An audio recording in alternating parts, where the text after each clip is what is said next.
ማላፍርበት ማልከብረው አንገት የማያስደፋኝ የማላፍርበት ኢየሱስ የሚለው ስም እስትንፋሴ ነው እውነቱ ይሄው ነው።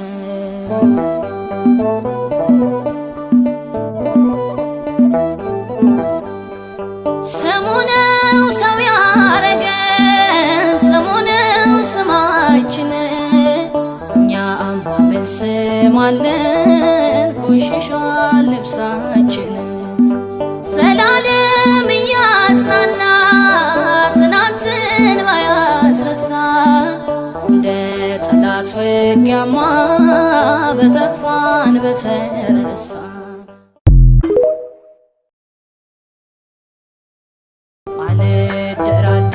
ማልደራደርበት ማልከብረው አንገት የማያስደፋኝ የማላፍርበት ኢየሱስ የሚለው ስም እስትንፋሴ ነው እውነቱ ይሄው ነው።